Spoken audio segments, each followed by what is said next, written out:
Shalom, Bapak Ibu, Saudara-saudari kekasih di dalam Tuhan. Hari ini Sabtu 18 Juni 2022. Saya Pendeta Lolita mengajak kita semua untuk sejenak meluangkan waktu kita membaca dan merenungkan firman Tuhan. Sebelumnya mari kita bersama-sama berdoa.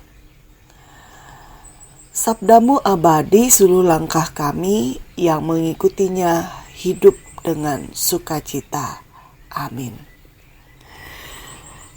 Matius pasal 9 ayat 27 hingga ayat yang ke-34, demikian bunyi firman Tuhan. Yesus menyembuhkan mata dua orang buta. Ketika Yesus meneruskan perjalanannya dari sana, dua orang buta mengikutinya sambil berseru-seru dan berkata, "Kasihanilah kami, hai anak Daud." Setelah Yesus masuk ke dalam sebuah rumah, datanglah kedua orang buta itu kepadanya dan Yesus berkata kepada mereka, "Percayakah kamu bahwa aku dapat melakukannya?" Mereka menjawab, "Ya Tuhan, kami percaya." Lalu Yesus menjamah mata mereka sambil berkata, "Jadilah kepadamu menurut imanmu." Maka meleklah mata mereka. Dan Yesus pun dengan tegas berpesan kepada mereka, katanya, "Jagalah supaya jangan seorang pun mengetahui hal ini." Tetapi mereka keluar dan memasyurkan dia ke seluruh daerah itu. Sedang kedua orang buta itu keluar, dibawalah kepada Yesus seorang bisu yang kerasukan setan. Dan setelah setan itu diusir, dapatlah orang bisu itu berkata-kata. Maka heranlah orang banyak, katanya, yang demikian belum pernah dilihat orang Israel. Tetapi orang Farisi berkata, dengan kuasa penghulu setan, ia mengusir setan. Bapak, Ibu, Saudara-saudari kekasih di dalam Tuhan, dalam kisah pelayanan Yesus di dunia, kita melihat bahwa ada banyak mujizat yang telah dilakukan oleh Tuhan Yesus. Di antaranya seperti yang kita baca di dalam nas kita pada saat ini, di mana ia menyembuhkan mata orang yang buta dan ia membuat orang yang bisu dapat berkata-kata kembali. Bapak, Ibu, Saudara yang terkasih di dalam Yesus, tentunya mujizat yang dilakukan oleh Tuhan Yesus ini adalah dapat terjadi dari respon orang yang menerima mujizat itu sendiri. Kita lihat dalam diri dua orang buta itu. Bagaimana mereka dapat mendapatkan mujizat itu? Pertama, terlebih dahulu mereka memohon belas kasihan daripada Tuhan. Lalu yang kedua adalah mereka percaya ataupun mengimani Tuhan. Dan yang ketiga, di dalam diri orang bisu itu, mereka dibawa untuk datang kepada Tuhan. Jadi, dengan meminta belas kasihan, dengan percaya mengimani Tuhan, dan dengan datang kepada Tuhan, mujizat itu dapat terjadi.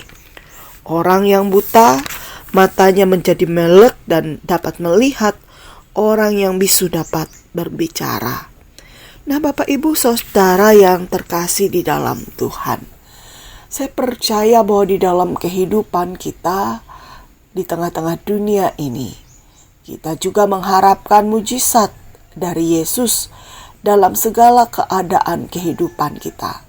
Entah ketika kita mengalami sakit, entah ketika kita mengalami pergumulan permasalahan dalam kehidupan kita, entah ketika kita mengharapkan sesuatu yang baik terjadi di dalam kehidupan kita. Tentunya saudara yang terkasih di dalam Tuhan, Yesus juga menginginkan agar di dalam kehidupan kita tidak hanya mengharapkan mujizat itu dapat terjadi begitu saja di dalam kehidupan kita, tetapi ada usaha, ada upaya, ada tekad yang berasal dari diri kita sendiri, sehingga dengan demikian kuasa itu dapat sempurna dalam kehidupan kita.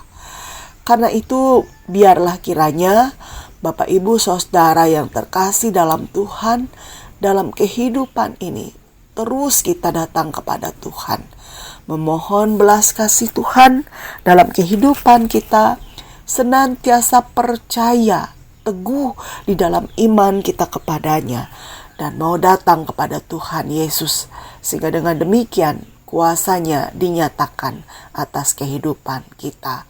Tuhan memberkati kita dan firman-Nya. Amin. Kita berdoa. Bapa, terima kasih telah kami dengarkan firman-Mu. Tolonglah kami agar dalam kehidupan ini semakin kami mau berseru memohon akan belas kasih-Mu bagi hidup kami.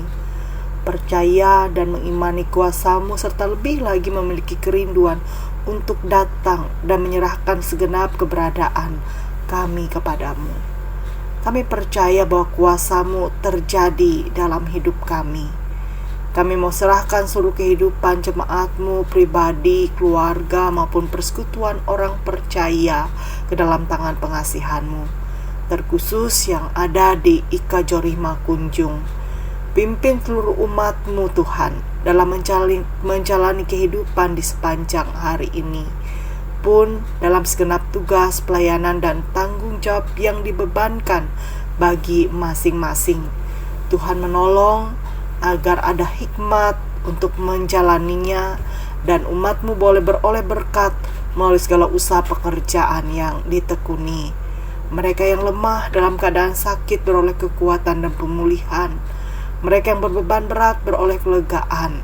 Mereka yang berduka cita dihiburkan oleh kuasa Roh Kudus.